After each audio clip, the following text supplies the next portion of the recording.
Bonsoir à tous. Donc, d'abord, je voudrais remercier Jean-Marie pour l'invitation à venir parler des solides poreux, des ions aux molécules de gaz. Que Jean-Marie a dit que tout ce qui n'était pas dense n'était pas utile comme batterie. Donc, je vais en parler un petit peu, mais je ne vais pas trop m'appesantir dessus. Effectivement, chaque type de matériau a son utilisation potentielle. Et voilà, je ne vais pas vous dire que les poreux sont d'excellents matériaux pour les batteries, effectivement. C'est un peu contradictoire. Néanmoins, aujourd'hui, je vais vous parler de deux aspects. Alors, c'est subjectif. Je voulais essayer de faire un lien avec les interventions précédentes et puis aussi parler d'autres choses, à la demande de Jean-Marie, notamment par rapport au CO2. Et je vais vous montrer aussi que, finalement, propriétés physiques et porosité peuvent être associées pour essayer de faire des choses nouvelles. Donc, le plan d'exposé, c'est une très brève introduction pour ceux qui ne sont pas familiers avec les solides poreux, et en particulier les solides poreux hybrides, qu'on appelle Metal Organic Framework. Et deux parties, une qui concerne finalement l'utilisation des MOF, on va dire comme matrice haute et redox, avec ses limitations, évidemment, et aussi d'autres utilisations de cette finalement porosité contrôlée, de cette charge de surface différente de celle des oxydes, finalement peut être utile pour d'autres choses qui concernent les ions, notamment la séparation ou la purification. Et enfin, séparation, évidemment, les solides poreux sont surtout de nos jours d'intérêt pour les molécules stratégiques, comme sont le CO2, pour la capture du CO2. J'aurais pu parler aussi d'hydrogène, ou du méthane, ou de l'azote, c'est-à-dire les molécules stratégiques, mais il faut faire un choix, donc je vais parler du CO2. Évidemment, les propriétés de capture, en donnant quelques exemples de ce qui se fait dans la littérature et de travaux plus récents dans le cadre d'un projet européen, où on veut aller jusqu'au démonstrateur industriel, et quelques aussi travaux plus récents où on essaye justement d'associer, faire des composites avec des propriétés physiques pour essayer finalement de régénérer les matériaux avec une sollicitation externe qui utilise des énergies renouvelables. Et enfin, quelques pistes actuelles sur des matériaux composites, avec solides poreux mais particules inorganiques, pour essayer de transformer un peu ce CO2, même si finalement l'optimisation de ces différentes approches reste encore à développer, évidemment. Alors ici, deux transparents sur un rappel de ce que sont ces solides poreux hybrides. Donc finalement, par rapport aux solides que vous avez vu juste avant, vous avez toujours une partie minérale ici, les octaèdres, ça peut être de l'aluminium, du fer, du titane, ce que vous voulez, quasiment tout le tableau périodique. Et des ligands organiques qui ont une partie rigide qui sert à espacer la formation d'une phase dense et ainsi avoir une porosité. Ici, ce solide a une porosité de presque 1 nanomètre. Et évidemment, cette porosité est assurée par ces ponts organiques entre les parties minérales. Et vous pouvez choisir quasiment tous les éléments du tableau périodique à partir du moment où ils réagissent avec ces bases de Lewis, donc les acides carboxyliques, phosphoniques, etc. Et dans les bases de données, il y a plus de 100 000 structures répertoriées à ce jour. La combinaison est quasiment infinie. Alors, toutes ces phases ne sont pas intéressantes, ne sont pas stables, etc. Mais c'est une très grande diversité structurale et chimique. Alors, évidemment, si vous voulez accéder à la porosité, il faut vider les pores. Ça paraît évident, mais les pores sont remplis de solvants la plupart du temps, de l'eau, des molécules organiques. Parfois, le ligand même de la structure. Donc, ce n'est pas si trivial que ça d'accéder à la porosité, d'autant que vous ne pouvez pas, comme une zéolite, calciner à 800 degrés, puisque ces matériaux sont stables en général, pas plus de 300-350 degrés Celsius sous air. Alors vous faites des particules, ici c'est des particules d'une centaine de nanomètres. Vous les faites par toutes les méthodes de synthèse classiques, les mêmes que pour les oxydes, finalement, en solvant, mécanosynthèse, micro-ondes, spray drying, voilà, tous les outils du chimiste sont à disposition. Vous pouvez faire des microparticules quand vous êtes chanceux. Et en termes de commercialisation, ces solides sont maintenant commercialisés alors, encore à petite échelle dans certains cas, et je vous montrerai un exemple récent de production industrielle de ces matériaux. Alors en termes on va dire, de particularités physico-chimiques, donc ce sont les solides poreux, mais en fait, quand vous faites varier la nature du cation métallique, chaque élément en solution a une chimie bien particulière. La chimie de l'aluminium a très peu de choses en commun avec celle du zinc ou celle du zirconium 4+. Donc quand vous les mettez en face d'un ligand, qui peut être ici des acides carboxyliques ou phosphoniques ou imidazole, évidemment, la réaction en solution va donner lieu à des structures différentes. En particulier, l'unité de construction, c'est souvent ce qu'on appelle des clusters métalliques, à plusieurs, à 3, 6, 8, 12, etc. éléments métalliques condensés, ou des chaînes simples ou complexes, voire des plans. Et donc ça donne lieu à une très grande diversité de structures. Les structures peuvent être microporeuses, des pores inférieurs au nanomètre, typiquement, ou voire mésoporeuses de quelques nanomètres. Et dans ces structures, donc avec des porosités en forme de tunnel ou de cage très diverses, vous avez, selon la nature de l'élément métallique et selon le type de ligand, possibilité d'avoir accès à des sites acides de Lewis ou de branche-tête, voire des sites basiques.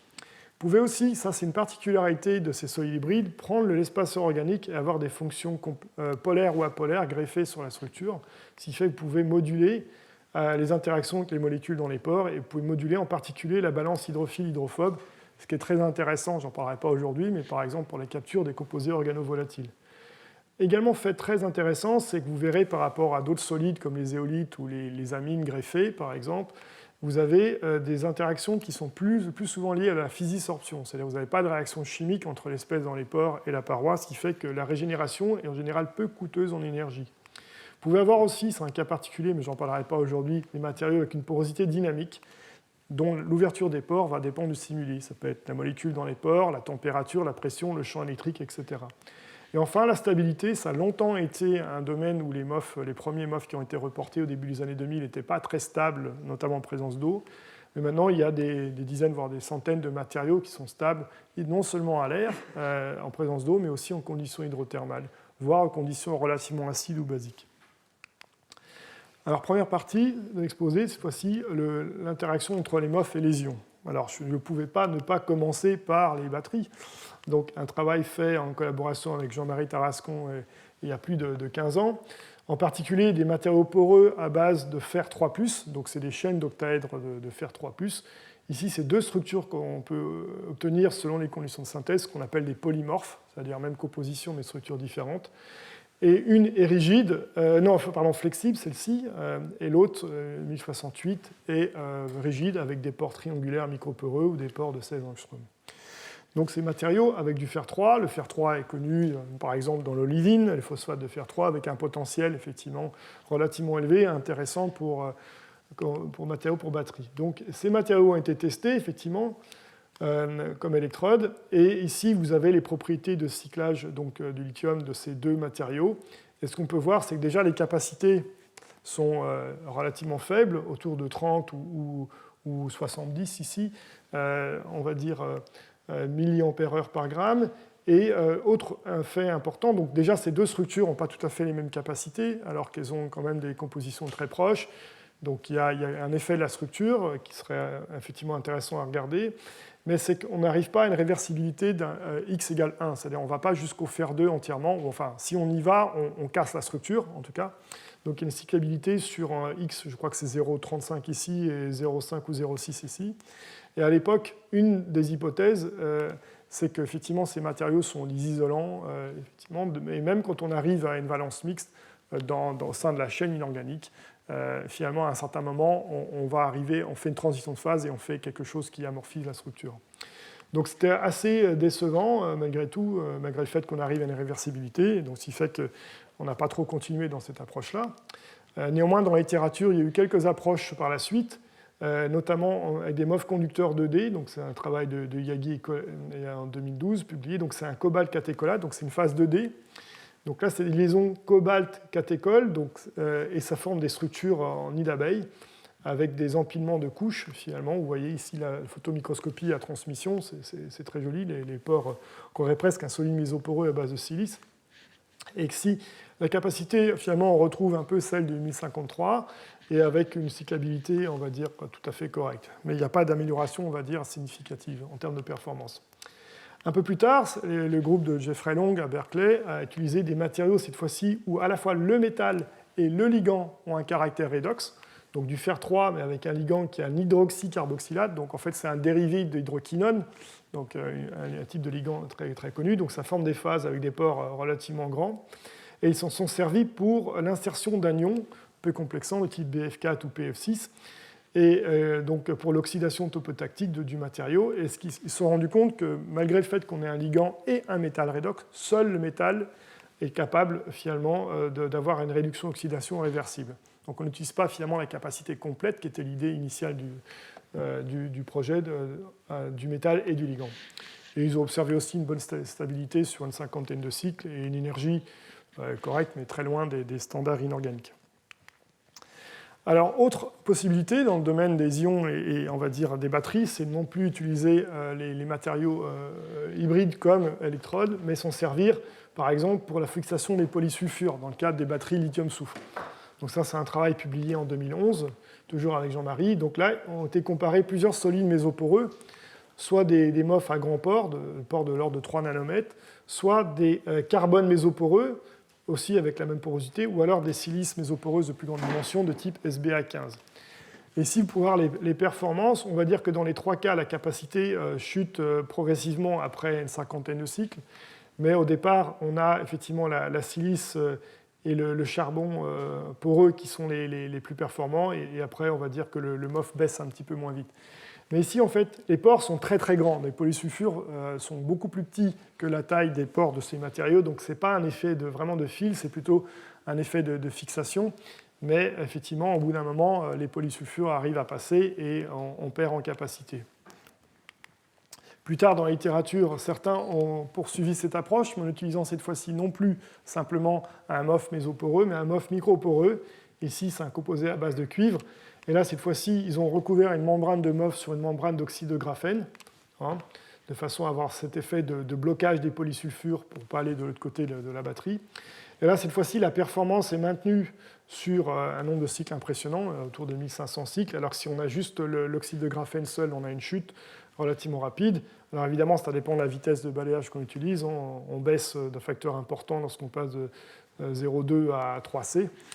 Mais c'est un progrès par rapport aux travaux précédents. Seule chose qu'on puisse dire ici, c'est que ces pores, malgré tout, 8 angstroms, sont relativement grands pour, on va dire, tous les polysulfures et que le système n'est pas optimal. Donc il y a d'autres travaux dans la littérature. Et nous, c'est des travaux internes non publiés au laboratoire. C'est pour ça que je n'ai pas mis le nom des matériaux. Donc les travaux de Vanessa Pimenta, qui est une maître de conférence au sein de l'équipe et qui est une ancienne de chez Jean-Marie, où là, l'idée, c'est non plus utiliser des matériaux qui ont une taille de pore importante, mais des super microporeux, on va dire, qui ont une taille de pore beaucoup plus restreinte, et surtout qui ont la présence de groupements fonctionnels susceptibles d'interagir avec les polysulfures. Et ici, on voit que on fait des membranes composites, MOF, polymère et carbone. Carbone parce que le MOF n'est pas conducteur électronique. Et on voit ici que par rapport à la référence, finalement, quand on a cette combinaison MOF, polymère, carbone, on a une augmentation de 50%. Donc ce n'est pas supérieur à ce qu'on a observé précédemment avec l'oxyde de graphène. Mais par contre, on a des matériaux, c'est des travaux qui ne sont absolument pas optimisés, qui demandent d'être optimisés. Mais on a des matériaux qui sont par contre beaucoup plus intéressants en termes de stabilité chimique et de synthèse que les matériaux précédents. Maintenant, un autre domaine, c'est plus des ions au sens minéraux, mais c'est plutôt des protons. C'est un sous-domaine de la recherche dans le domaine des MOF et l'énergie. Donc, finalement, il y a beaucoup de matériaux qui sont utilisés pour faire des membranes, on va dire, pour les piles à combustible basse température, c'est-à-dire en présence d'eau, à une température inférieure à 100 degrés. En général, ça consiste à introduire des groupements acides dans des polymères ou dans des matériaux de façon à avoir cette acidité et conductivité protonique relativement importante, de façon à remplacer le naphion qui a pas mal d'avantages, mais aussi des limitations importantes. Alors la problématique, c'est d'arriver à prédire quel va être le bon chemin de percolation des protons. C'est beaucoup plus compliqué que de prédire la capture d'un gaz, par exemple, puisque c'est de phénomènes locaux finalement très subtils. Et donc ici, c'est un exemple de matériau hybride qui a été conçu à partir d'un acide aminé relativement simple, c'est l'acide aspartique. Et l'avantage de ces petits ligands, c'est que comme la synthèse se passe en milieu acide, vous avez forcément un zwitterion en solution. Mais vous arrivez quand même à faire réagir le carboxylate avec le zirconium, parce que c'est un cation extrêmement acide, et vous formez ces structures cubiques. Et en fait, le groupement ici, ce n'est pas un NH2, c'est un H3, un H3+. Et donc, il rentre dans la structure protonée, et il a son compère, le contraion chlorure, qui est immobilisé également de manière stoichiométrique dans la structure. Ce qui fait que ça fait un environnement, c'est extrêmement hydrophile comme matériau, et ça fait des pores de 4 angstroms qui sont tapis finalement de soit des groupements ZROH acides de l'unité de construction, soit des groupements NH3+, ou des contre-ions chlorure, ce qui fait que ça fait un chemin de percolation très bon pour la structure. Au final, la conductivité protonique à 90% d'humidité et 95 degrés est à peu près égale à celle du nafion. Mais par contre, vous avez un matériau qui se fait au reflux avec des quantités records en très peu de temps. Donc voilà, et c'est stable sur à peu près 6 jours. Bien sûr, derrière, il faut faire une membrane. Vous ne pouvez pas utiliser en tant que tel le solide lui-même, parce que c'est un matériau cristallisé. Alors, autre approche différente, mais finalement sans doute tout aussi intéressante. Je vous ai parlé de fonctionnaliser les solides avec des groupements acides. Alors, évidemment, ça existe déjà avec certains polymères, qu'il faut faire attention à l'hydrolyse acide de ces polymères, ou des matériaux carbonés. Dans le cas des MOF, vous avez affaire à une limitation intrinsèque, c'est-à-dire que si vous voulez fonctionnaliser par des superacides, il faut que votre matériau soit stable en présence de ces superacides. Or, à pH 0, il n'y a pas grand MOF qui résiste finalement à ces pH-là. Il y a si quelques-uns, notamment les hauts degrés d'oxydation à base de titane, parce que c'est la chimie du titane. Dissous de TiO2, il faut y aller, même en milieu acide. Donc, c'est l'exemple de ce matériau avec des clusters Ti12. Et alors, ça se trouve que c'est stable en milieu extrêmement acide, et en particulier, ça possède des sites d'insaturation, où initialement, il y a des formates ou des acétates. Et vous pouvez arriver à greffer, en vous plaçant à 6 molaires en acide sulfurique, greffer des groupements hydrogénosulfates sur ces sites, ici, et vous ne dégradez pas le matériau. Et ensuite, vous devez laver, bien entendu, mais vous conservez ces fonctions acides, même à haute température, ce qui fait qu'au final, en présence d'eau, vous avez des conductivités également proches de celles du nafion. Donc là aussi, c'est des candidats potentiels pour des membranes de type pile à combustible. Alors ça existait déjà, ce type d'approche avec des matériaux chromes, et vous comprenez bien que les matériaux chromes, ce n'est pas tellement durable, surtout de nos jours. Alors, il y a d'autres possibilités d'utiliser les interactions entre les ions et les solides poreux, c'est s'en servir comme membrane pour les séparer ou pour purifier. En particulier, vous savez, donc la récupération des métaux rares, les terres rares ou le lithium. Donc ici, c'est des travaux où finalement ils ont fait une membrane qui finalement avec soit c'est l'oxyde de graphène, soit c'est l'oxyde de graphène avec un MOF. Ici, ce n'est pas forcément le meilleur candidat, mais c'est un MOF microporeux, c'est le zifluide qui a un imidazole de zinc hydrophobe, donc qui n'est pas particulièrement polaire. Et ils appliquent on va dire un champ électrique et ils voient quel est le passage effectivement des ions. Et ce qu'ils ont observé, c'est finalement quand on a ce composite avec l'imidazole de zinc et l'oxyde de graphène, on a effectivement des sélectivités. Alors ici, c'est des couples entre ions alcalins, essentiellement lithium, sodium, potassium et rubidium. Ils n'ont pas regardé, en tout cas ici, les ions divalents. Et on voit qu'on peut arriver à des sélectivités relativement importantes qui sont bien augmentées lorsqu'on a une combinaison entre finalement l'oxyde de graphène et le MOF. Un autre papier qui est paru récemment dans Nature Materials montre ici, c'est un concept de la technologie nanopore hybride finalement où ils font un trou finalement dans une membrane semi-conducteur asymétrique et ils vont faire croître directement des particules de MOF au sein du trou ici. Et le MOF, c'est un MOF au zirconium, l'UO66, dans lequel ils ont des groupements fonctionnels carboxyliques libres qui ne sont pas connectés au métal. Et ici, pour faire court, là, ils arrivent à démontrer que finalement, par rapport à la membrane non fonctionnalisée, lorsqu'on a le MOF dans la structure, on arrive à des sélectivités ioniques. Alors cette fois-ci, c'est monovalent, divalent. Vous avez potassium, magnésium ou sodium, magnésium, etc., qui sont relativement importantes. Alors une des explications, c'est simplement, vous avez les interactions évidemment supérieures avec le divalent, le carboxylique, par rapport à un ion alcalin, mais aussi possiblement l'interaction entre le cluster inorganique qui est insaturé et les ions mono ou divalents. Donc voilà, ils disent qu'ils peuvent s'en servir pour séparer les ions. Après, il y a d'autres articles dans la littérature. Il y a même une start-up aux États-Unis qui s'appelle EnergyX où ils disent qu'ils arrivent à récupérer le lithium des saumures en utilisant des membranes fonctionnalisées. Alors, autre type d'ion, cette fois-ci organique. Vous avez dans la pollution de l'eau est un problème très important. Donc vous avez tout un tas de molécules qui sont émises dans l'eau potable ou dans les rivières, qui est très difficile d'enlever. Ça peut être effectivement des polyaromatiques, des pesticides, mais ça peut être également des molécules chargées, des colorants. Donc ici, c'est un travail qui a consisté finalement à utiliser des matériaux hydrophobes à base de chêne, d'oxyde de zirconium, et dont on peut faire varier de manière contrôlée la taille des pores. ici en augmentant la taille de l'espaceur, donc vous passez de 3 angstroms à 7-8 angstroms, mais vous pouvez également avoir des groupements fonctionnels sur certains de ces ligands. Ça permet effectivement de moduler l'effet de confinement, mais également la polarité au sein de la structure. Et donc du coup, vous avez une possibilité d'avoir un effet triple en termes de séparation d'ions. Vous pouvez avoir évidemment la charge de surface, hein. Vous pouvez avoir l'effet de, on va dire, tanimoléculaire, donc avec la taille des pores. Et vous pouvez également, alors, soit avec le ligand, en particulier le groupement fonctionnel, arriver à moduler la densité de charge à l'intérieur des pores du matériau. Et donc ces solides, pourquoi en fait on s'intéresse au côté hydrophobe aussi, c'est parce qu'on veut capturer non pas dans les solvants organiques, mais dans l'eau.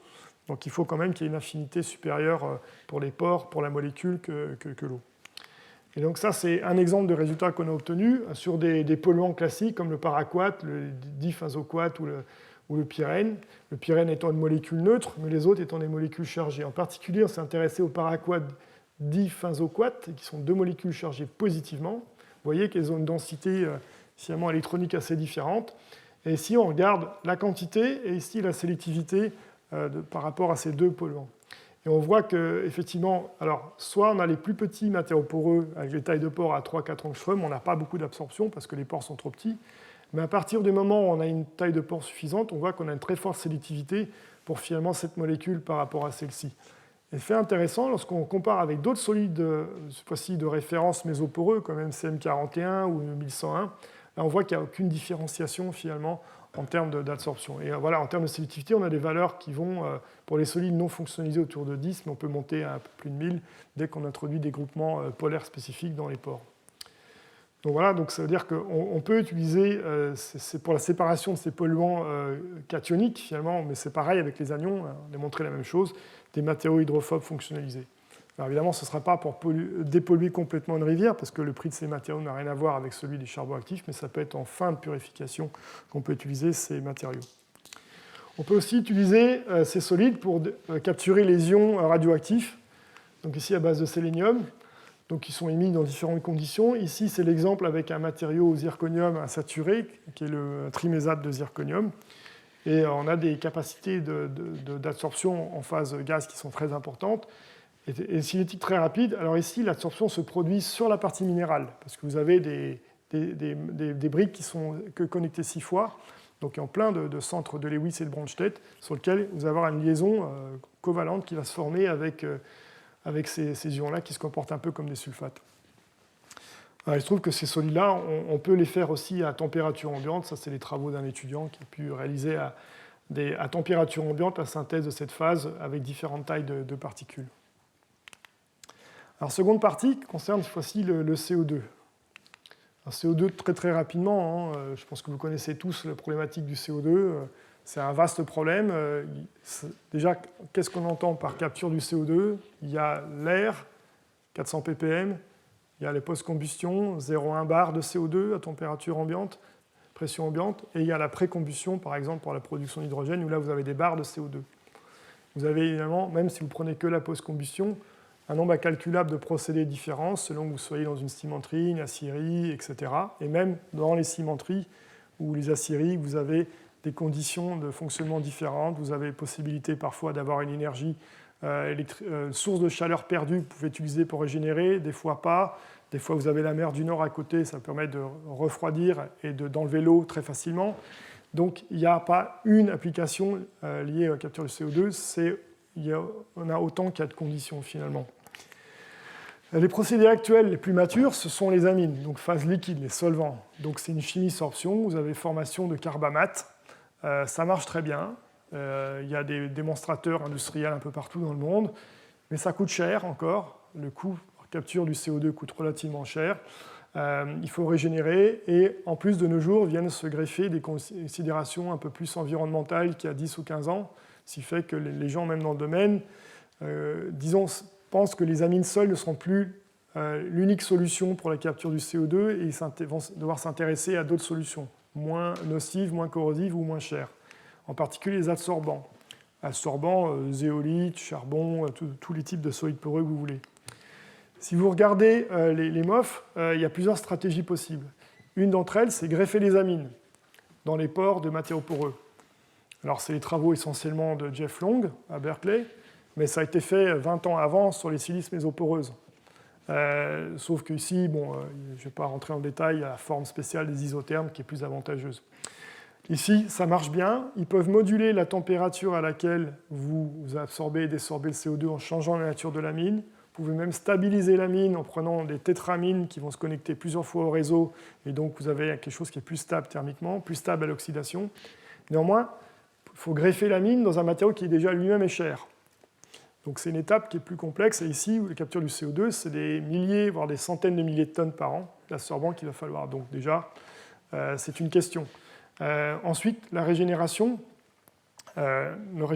thermique, elle peut être modulée, certes, mais la résistance à l'oxydation d'une amine, sur le long terme, est aussi un problème.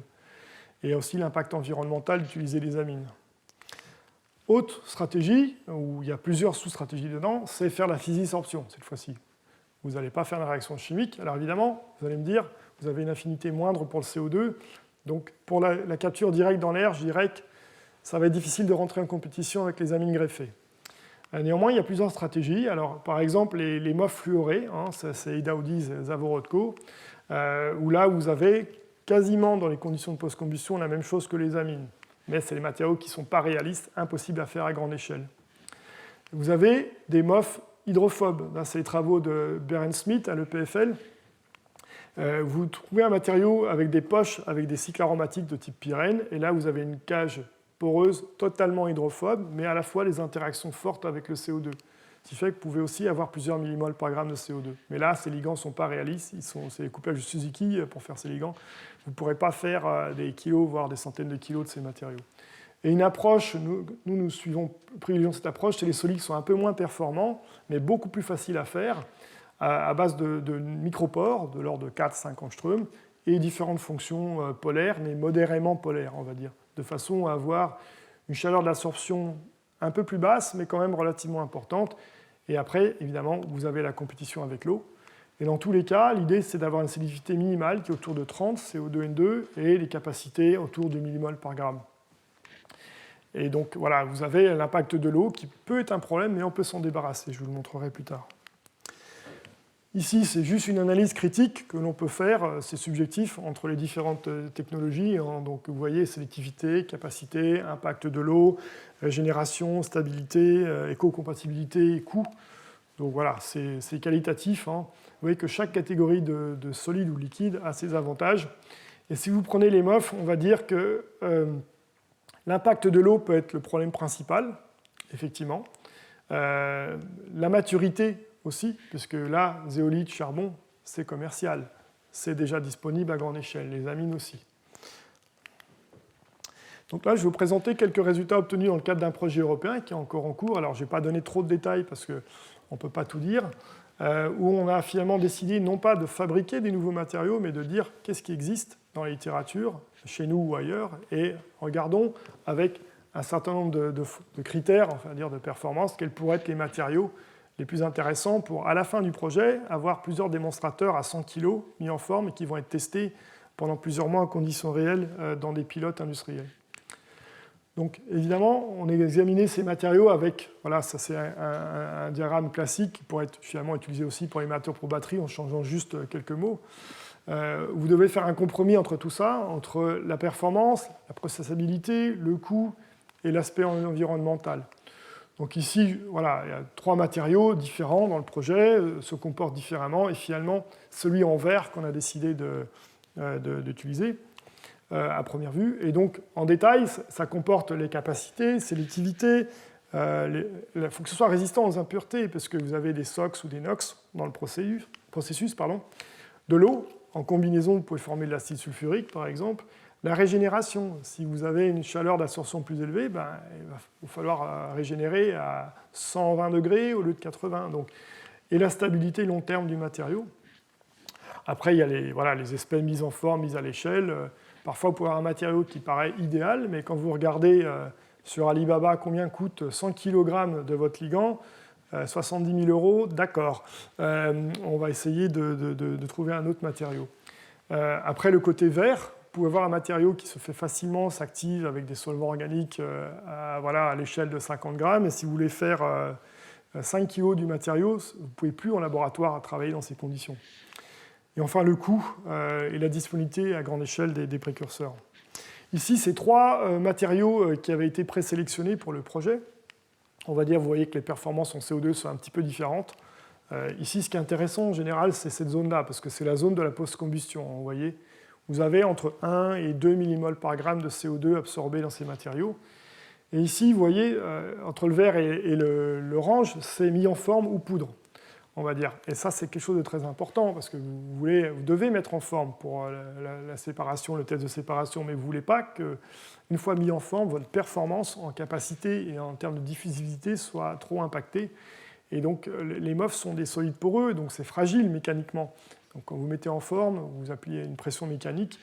Et si vous avez un matériau à la fois qui n'est pas assez résistant à l'écrasement, dans la colonne, il va se retransformer en poudre. Donc, c'est beaucoup plus problématique de mettre en forme de billes ou de granules un MOF qu'une zéolite qui, elle, est beaucoup plus rigide mécaniquement. Et donc, on a sélectionné certains de ces matériaux, et en particulier, ensuite, c'est toute une opération finalement d'optimisation de synthèse au laboratoire. Puis ensuite de mise en forme, donc on passe à des réacteurs qui vont progressivement jusqu'à une trentaine de litres. Et on s'intéresse après à l'effet du liant, parce que le liant impacte les propriétés de diffusion et les propriétés mécaniques du matériau. Donc ici, voilà, c'est un matériau, un exemple de matériau. Voilà, vous faites à 500 grammes au laboratoire, ensuite vous avez des centaines de grammes de billes qui font l'ordre du millimètre. Celles-ci ont une capacité, une résistance relativement bonne, l'ordre de 15 newtons. Et vous voyez ici que l'isotherme CO2 versus azote, on va dire, est maintenu, que ce soit à l'échelle du gramme, du kilogramme ou mis en forme. Donc ce n'est pas tout le temps le cas, hein, et donc c'est un peu un jeu de Lego d'ingénierie, on va dire, au laboratoire. Et l'étape suivante maintenant, c'est la mise à l'échelle. Alors ça s'externalise, on ne peut plus le faire au laboratoire. Donc des partenaires on va dire, de chemical engineering en Corée ou des startups comme une startup Movtech en Irlande qui, eux, vont faire 50 à 100 kg mis en forme de ces matériaux. Et ensuite, pour être testé, d'abord pilote de laboratoire à l'échelle du kilogramme et des démonstrateurs industriels à l'échelle de 50 kg sur 3 sites différents en Europe. TCM en Norvège, Solamat près de Marseille et je crois que le site de Tupraz, il est en Grèce. En parallèle à cette étude est sorti, c'est la concurrence, c'est comme ça, hein, un travail de Shimizu, qui est un chercheur de Calgary, au Canada. Le premier exemple de finalement utilisation à l'échelle industrielle de MOF pour la capture du CO2, donc ça a été publié dans Science récemment. Et donc c'est à partir de ce matériau qui est un triazolate oxalate de zinc, microporeux, 300-400 m² par gramme, et qui présente une capacité de 2,5 mmol par gramme de CO2 à 0,1 bar de CO2 à l'ambiance, ce qui est remarquable. Et en plus, il n'est pas trop hydrophile, ce qui fait qu'il continue à capturer quasiment tout le CO2, même à 4 ou 5 ou 10% d'humidité relative. Et avec une start-up canadienne, Santé, ils ont développé un procédé où ils vont recouvrir une grille de MOF par, on va dire, 1 mm ou 2 d'adsorbant. Et en fait, ils vont absorber le CO2 donc à température ambiante. Et ensuite, ils vont utiliser la chaleur perdue dans la cimenterie en faisant tourner l'adsorbant pour régénérer à 110 degrés en 1 minute l'adsorbant. Et ils ont testé ce procédé pendant 1 an. Et ils n'ont eu même pas 1% de perte de capacité de CO2 du matériau. Ce qui fait qu'avec BASF et Total, ils ont décidé de passer à l'étape suivante, qui finalement est le projet CO2 Mount, qui est pour une cimenterie, pour une unité de capture du CO2 à Portland, aux USA, où ils vont traiter cette fois-ci avec 200 tonnes de MOF, jusqu'à 1 million de tonnes de CO2 par an. Et plusieurs projets d'installation d'une usine similaire sont envisagés en Europe. Donc ça, c'est important pour le CO2 et, on va dire, les adsorbants. Et ils ont estimé le coût de la capture du CO2 à $50 par tonne de CO2, et avec un crédit d'impôt, ça rendrait finalement le coût de la capture du CO2 acceptable sur le plan environnemental et surtout économique. Voilà, donc, et aussi, on peut dire que ça contribue, ce résultat-là, vis-à-vis des industriels, à considérer que les matériaux de type MOF ne sont plus un risque si grand que ça. Donc c'est aussi un bénéfice pour finalement tous les chercheurs dans le domaine par rapport à ce que pense l'industrie de ces matériaux qui sont intéressants, mais finalement ne vont jamais faire sauter le pas dans l'industrie. Alors quand même, malgré ces résultats que je vous ai présentés, il y a des limitations. Les MOF sont les adsorbants, d'accord, avec différentes capacités, de sélectivité, etc. Néanmoins, si vous regardez ici cette absorption-désorption de CO2 sur un MOF greffé avec une amine, vous voyez que c'est faisable, mais ici, vous voyez, c'est en minutes. Vous voyez que chaque cycle, ça prend quelques dizaines de minutes. En particulier, la désorption prend plusieurs minutes. Et ça, les gens des procédés nous disent, mais vous ne pouvez pas faire la même chose en étant 2 fois plus rapide. Parce que comme ça, on peut cycler 2 fois plus par unité de temps et ainsi avoir une capacité de capture du CO2 beaucoup plus importante. Le problème, c'est que le MOF est un isolant thermique, un isolant électrique. Donc la chaleur d'absorption, il va falloir l'évacuer. Donc vous pouvez rajouter du carbone ou un peu d'aluminium. Mais surtout, la cinétique de transfert de chaleur va être quand même trop faible. Donc ça, c'est un problème, on va dire, parce que l'étape de désorption, c'est 70% du coût total de, on va dire, le procédé de capture. Donc comment accélérer cette désorption?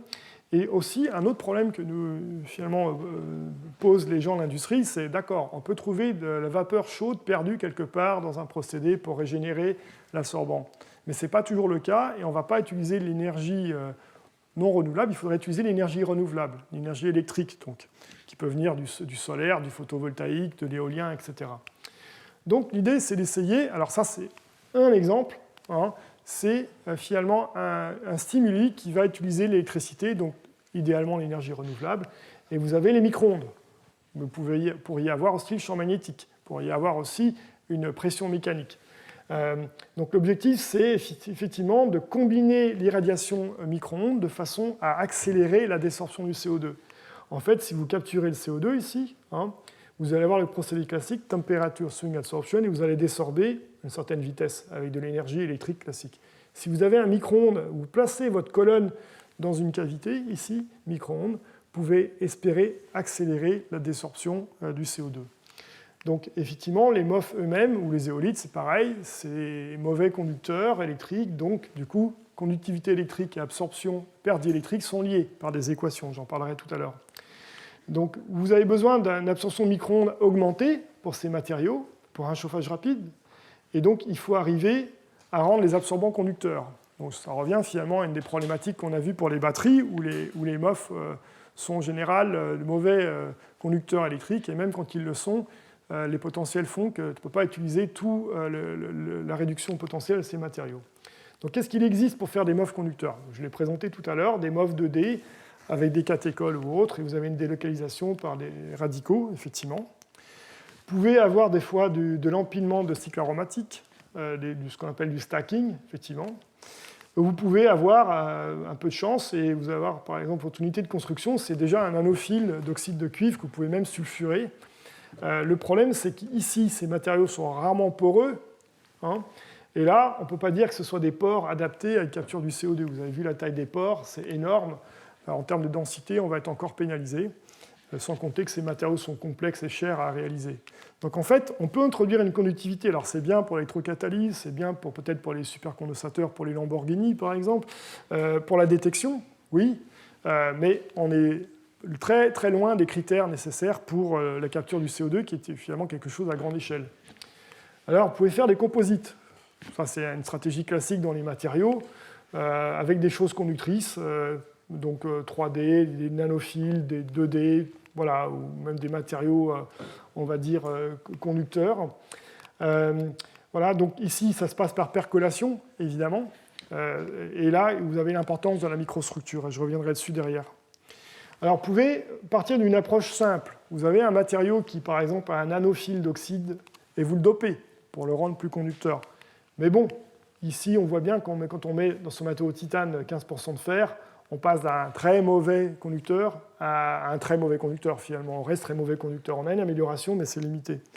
On peut mettre des polymères conducteurs, ici, comme du polythiophène, qui va dans le matériau. Alors, ça rend le matériau photoconducteur avec une durée de vie des charges excitées qui est extrêmement longue. Donc, c'est intéressant pour l'auto-électronique, mais vous bouchez un peu les pores quand même ici. Et ici, une méthode complexe, il faut aller à haute température, et ce n'est pas tellement recommandé. Donc, c'est à éviter. Donc on a choisi plutôt une alternative qui consiste finalement à partir d'un matériau poreux de référence. Alors j'ai pris celui-là, mais ça aurait pu être un autre. C'est un bisphosphonate de titane qui est d'intérêt pour le CO2, qui est fait en synthèse verte, qui est facile à faire en grande quantité, très bien. Et on s'est décidé de coupler ça avec des oxydes de graphène. Des oxydes de graphène qu'on va plus ou moins réduire derrière. Donc après, dans la littérature, les gens font en général un composite post-synthèse, et ils ne s'intéressent pas trop à finalement la conductivité, ils regardent plutôt les propriétés catalytiques. Mais si nous, on ne voulait pas non plus que l'oxyde de graphène, ce n'est pas un bon matériau pour la capture du CO2, donc on veut conserver les propriétés de capture du CO2, et donc on ne va pas mettre trop d'oxyde de graphène non plus dans le composite. Donc on s'est intéressé à deux méthodes, post-synthèse et in situ. In situ, vous faites la croissance directe en présence de l'oxyde de graphène. Et finalement, voici les conclusions de cette étude. On a regardé ici la perte diélectrique et ici la conductivité électrique. Et on voit ici les MOF de départ ne sont pas bons absorbants diélectriques. L'oxyde de graphène, lui, l'est, comme prévu. Et on voit que finalement, quand on fait le synthèse in situ, par rapport aux matériaux post-synthèse, ici en bleu, on a une forte augmentation de la perte diélectrique. Et quand on regarde la conductivité électrique, c'est la même chose. En fait, le composite post-synthèse reste isolant, alors que le composite, on va dire, fait par synthèse en présence de l'oxyde de graphène, lui, a presque la conductivité électrique de l'oxyde de graphène. Alors pourquoi ? Ici, c'est une vision schématique qui se base sur pas mal d'analyses physico-chimiques ou de microscopie à transmission, donc je n'ai pas le temps de détailler aujourd'hui. Mais en gros, si vous prenez le composite in situ, vous allez d'abord faire croître le métal sur les zones sp3 de l'oxyde de graphène, et ensuite vous allez faire croître le MOF. Ce qui fait que les zones sp2, finalement, qui participent à la conductivité électrique, vont rester libres et vont s'empiler. Donc vous avez finalement un effet de microstructure, une séparation de phase, MOF sp3, sp2 qui reste avec sp2. Quand par contre vous faites la chose post-synthèse, c'est juste électrostatique, hein, et donc il n'y a pas un arrangement tridimensionnel des deux éléments de la même manière, et donc ça reste isolant. Donc c'est cet effet de microstructure qui permet d'avoir finalement la propriété voulue. Donc ensuite, on a mis à l'échelle ces matériaux hein, pour faire des tests au laboratoire, donc jusqu'à l'échelle de 500 grammes en présence d'oxyde de graphène fourni par Graphénéa. Et on a pu mettre en forme des matériaux en quantité suffisante avec un liant pour faire des tests ensuite comparatifs de TSA et de MSA. Ici, c'est les résultats donc, liés à une collaboration avec la faculté polytechnique de Mons, Guy de Verhelde. Donc c'est un petit pilote, c'est à petite échelle, ici quelques dizaines de grammes à l'échelle du laboratoire. Et ici, vous absorbez le CO2 dans l'air, et vous allez désorber soit de manière conventionnelle à 50 degrés, soit à 50 degrés, mais sous 2,5 GHz d'irradiation micro-ondes. Et vous voyez que vous désorbez le CO2 ici en 290 secondes pour le procédé classique, contre 135 par le micro-ondes. Alors évidemment, ce n'est pas optimisé, hein, mais on voit qu'effectivement, il y a une cyclabilité sur plusieurs cycles qui a été vérifiée. On ne dégrade pas le matériau sous champ micro-ondes. Et on voit donc qu'on peut accélérer fortement la désorption du CO2. Alors évidemment, vous allez me dire, vous utilisez l'électricité, il faudrait comparer en termes de coût énergétique. Ça, c'est l'étape suivante. Effectivement, là, actuellement, on est en train de monter un pilote de laboratoire, mais il y a tout le design du processus qui a optimisé, parce que ce n'est pas évident. Vous pouvez concevoir, si vous augmentez la taille de la colonne, l'absorption micro-ondes, comment vous allez faire pour arriver au cœur de la colonne. Donc, en fait, il faut prendre plusieurs colonnes, qui chacune ne dépasse pas une certaine dimension, de façon à avoir une absorption micro-ondes homogène au sein de la colonne. Alors, je vais finir par ça, quelques exemples sur la conversion du CO2. C'est quelque chose qui est bien développé au Collège de France avec Marc Fontcave, mais disons que vous savez que le CO2, c'est un processus complexe pour arriver à le réduire selon que vous voulez à l'acide formique ou les alcools ou les oléfines. Ça n'implique pas le même nombre d'électrons, ce n'est pas aussi complexe que ça. Mais néanmoins, derrière, l'idée, c'est d'essayer de valoriser de différentes manières le CO2, parce que vous allez le capturer, c'est bien, mais vous allez en faire quoi ? Le stocker dans les anciens puits de pétrole, c'est possible, mais ce n'est pas possible partout. Vous n'allez pas vouloir transporter le CO2 sur des milliers de kilomètres non plus. Est-ce que ça a un sens ? Donc essayez au moins de le valoriser pour obtenir des molécules d'intérêt. C'est un objectif poursuivi par plein de gens. Donc il y a un très grand nombre de voies possibles. Il y a effectivement thermique, il y a électrocatalytique, photocatalytique. Il y a une grande variété de produits, mais on peut affirmer qu'à ce jour, en tout cas sur le plan du bilan carbone, il n'y a pas de solution vraiment totalement satisfaisante. Ici un exemple finalement d'utilisation de solides poreux pour la méthanation du CO2. Donc la méthanation du CO2, c'est on fait réagir de l'hydrogène perdu avec du CO2 pour faire du méthane. Et le méthane, ensuite, on le réinjecte dans le circuit de ville. Donc il y a différentes approches. Catalytiques, par exemple, à température élevée, avec des métaux nobles. Vous pouvez utiliser la photocatalyse, mais à ce jour, ça marche essentiellement sous UV. ou vous pouvez essayer d'utiliser des MOF, mais les performances sont relativement limitées avec un article précédant le nôtre. Donc il y a encore de nombreux défis pour le CO2. Alors j'ai oublié de citer le plasma froid, ça c'est les travaux des gens de chimie ParisTech et de Sorbonne Université, où ils font plasma froid avec des oxydes supportés avec du nickel, dans le cadre de la start-up Energo. Alors ici, c'est un exemple de matériaux à base de titane, effectivement, parce qu'on s'intéressait à la photométhanation du CO2, donc il faut un matériau qui est photoactif. Le problème, c'est que vous allez travailler à 200 degrés en présence d'eau, vous avez un risque très fort de dégrader le matériau, et vous voulez également avoir quelque chose qui absorbe dans le visible. Donc on a choisi finalement des ligands qui sont colorés, donc des aminos isophthaliques qui sont dérivés de la biomasse, et on a fait ce matériau microporeux, avec des pores là encore autour de 4-5 angstroms qui sont intéressants pour la capture du CO2. Et il se trouve que ces matériaux sont très stables chimiquement et thermiquement. Et ensuite, on a regardé avec des collègues espagnols qu'est-ce qui se passe à une irradiance visible à 200 degrés en présence d'une certaine quantité d'hydrogène et de CO2. On s'est aperçu que le matériau avait une certaine activité pour transformer le CO2 en méthane. Néanmoins, finalement, donc c'était la première fois qu'on identifiait un matériau MOF capable de faire cette réaction, mais les performances sont quand même bien en deçà des oxydes dopés avec les métaux nobles ou le graphène dopé. Donc du coup, l'étape suivante, ça a été de se dire, le MOF tout seul, il peut capturer le CO2 ou capturer le CO et être sélectif par rapport au méthane. Oui, mais néanmoins, un matériau aura fait rarement le travail tout seul. Et donc ici, on a utilisé les propriétés finalement de séparation de charge d'un matériau titane sous irradiation pour faire ce qu'on appelle la photodéposition, pour mettre des petites particules de ruthénium ou d'oxyde de ruthénium. Ici, le matériau étant avec des pores trop petits, c'est en surface externe des particules. Donc on voit que le matériau est conservé, hein, il y a l'oxyde de ruthénium qui est en surface du matériau. Et là, on a refait donc le même test catalytique et on voit que cette fois-ci, l'activité a été multipliée par 15 en présence de l'oxyde de ruthénium et du matériau. Alors on est toujours un ordre de grandeur en dessous des meilleurs oxydes dopés, mais nous, on travaille dans le visible. Alors on a du ruthénium, certes, mais on n'a pas de platine ou de rhodium. Et donc c'est effectivement une étape. Et l'idée, c'est d'essayer encore de gagner un ordre de grandeur. Parce que si on gagne encore un ordre de grandeur, on peut envisager la photométhanation en continu. Et ça, c'est effectivement un prérequis si on veut aller vers, on va dire, une industrialisation de ce type de procédé. Alors c'est stable, hein. Sur cette cycle, vous voyez qu'il n'y a pas de désactivation du catalyseur. Vous voyez en rayons X et en RMN carbone 13 que le matériau n'est pas dégradé. Et enfin, dernier exemple, c'est production d'hydrogène à partir de l'acide formique. Alors pourquoi l'acide formique ? L'acide formique, c'est liquide, ça se transporte facilement, c'est intéressant pour le stockage, et surtout, c'est un cycle très court entre le CO2 et l'acide formique. Ça a très peu d'électrons impliqués. Et donc, c'est fait partie des solutions potentielles pour finalement le stockage-transport de l'hydrogène. Le problème, c'est que les catalyseurs actuels, c'est des nanoparticules de palladium qu'il faut immobiliser dans des matrices poreuses. Et les réactions sont quand même assez contraignantes. 60 degrés dans l'eau, acide formique, formate. Donc la plupart des catalyseurs mésoporeux qui sont utilisés, enfin les supports mésoporeux pour capturer ces nanoparticules de palladium immobilisées, se désactivent et se dégradent en fur et à mesure. Et donc, ce qui fait que ce n'est pas performant. Donc au laboratoire, on a développé il y a quelques années donc, des nouveaux solides mésoporeux à base de zirconium. Alors vous allez me dire, il en existe déjà des MOF mésoporeux. Oui, dans la littérature, mais les seuls stables sont à base de chrome. Les autres ne sont pas vraiment stables chimiquement, et dans des réactions aussi contraignantes qu'avec l'acide formique dans l'eau, c'est inenvisageable de les utiliser.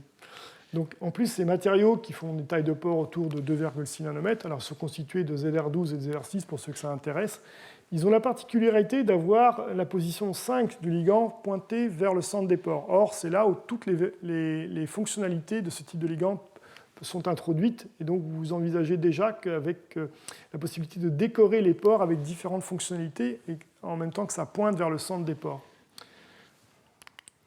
Donc c'est ce qu'on a fait ici, on a pu démontrer qu'on pouvait former ces solides avec différentes fonctionnalités, polaires ou apolaires, ou dans certains cas on ne pouvait pas faire la phase avec 100% du ligand fonctionnalisé, on pouvait faire des mélanges de ligands. Et donc on forme les mêmes phases, et vous voyez ici que juste en changeant le ligand de départ avec une fonction avec un brome ou un hydroxo, vous décalez l'isotherme d'absorption d'eau vers les matériaux plus hydrophiles ou plus hydrophobes. Ensuite, on a déposé des nanoparticules de palladium par une méthode simple, réduction de borohydrure de sodium dans l'eau à 0 degré Celsius, un processus classique, et vous voyez que vous avez des petites particules ici de palladium autour de quelques nanomètres immobilisées. Alors, on ne sait pas vraiment où au départ, dans les pores ou en surface. Et quand on regarde les performances finalement de production d'hydrogène à partir de l'acide formique et formate dans l'eau, on voit que notre matériau ici est bien plus efficace, non seulement que le charbon actif mésoporeux ou d'autres MOF mésoporeux à base de zirconium, mais également matériau de référence en catalyse pour les MOF, qui est le 1101 au chrome. On a une activité qui est supérieure et c'est stable sur 5 cycles, donc le matériau ne se dégrade pas. Quand on regarde de plus près, où va le palladium? Donc ici, on a regardé avec plusieurs fonctionnalités finalement, soit le matériau de départ, ici, soit les matériaux des groupements fonctionnels avec des groupements OH. Et on s'est aperçu que la distribution de taille de particules de palladium était très différente. Et clairement, les pores font 2 nanomètres. Donc on voit bien ici que les particules ne sont pas dans les pores, ou alors dans des défauts, mais surtout en surface. Et ici, quand on a un groupement OH, déjà ça va un petit peu mieux, puisqu'on a quelques particules qui font autour de 2-3 nanomètres, ce qui laisse penser qu'on a une partie dans les pores. Par contre, après un cycle de catalyse, on voit que la taille des particules a tendance à augmenter, ce qui veut dire que certaines particules retournent en solution ou en tout cas font du mûrissement d'Oswald. Donc du coup, ce qu'on a décidé de faire, c'est on a décidé de substituer une partie isophthalique par ce ligand qui est un pyrazole dicarboxylique. Pourquoi le pyrazole? Parce que le pyrazole aime bien les métaux divalents, ou les métaux en tout cas à bas degré d'oxydation. Donc en particulier le palladium. Donc on voit ici, lorsqu'on utilise ce type de ligand, on a une taille des particules de palladium qui est très contrôlée, et il n'y a quasiment aucune particule qui dépasse la taille des pores du matériau, donc ce qui laisse penser que les particules sont vraiment immobilisées dans les pores, et par conséquent l'activité catalytique par rapport à la fonction OH finalement est largement améliorée. Et si on regarde même le matériau de départ qui était non fonctionnalisé, voilà, l'augmentation de l'efficacité on va dire, la production d'hydrogène n'a rien à voir. Donc évidemment, ici, c'est juste une stratégie d'immobilisation, contrôle des particules dans les pores. On se dit que finalement, est-ce qu'on utilise vraiment le MOF la matrice MOF comme on va dire un co-catalyseur? Sans doute non. Donc il y aurait des choses à faire certainement pour essayer peut-être d'introduire des choses dans les parties oxocluster métalliques pour améliorer la réaction. Mais néanmoins, voilà, c'était un joli exemple de stratégie de fonctionnalisation pour finalement la production d'hydrogène et la réduction du CO2. Donc voilà, j'ai terminé. Je voulais quand même remercier tous les collègues qui ont participé. Alors j'avais peut-être oublié, désolé, ces études. Donc voilà, je ne vais pas tous les citer. Au sein d'un laboratoire à Paris, les anciens collègues de l'Institut Lavoisier à Versailles, Montpellier pour la modélisation, le synchrotron bien entendu, les collègues de Valence pour des tests catalytiques, ou les collègues de Kyungshu d'Osaka et de Shenzhen en Chine, et les collègues de Belgique, effectivement, pour la partie micro-ondes. Et je vous remercie pour votre attention.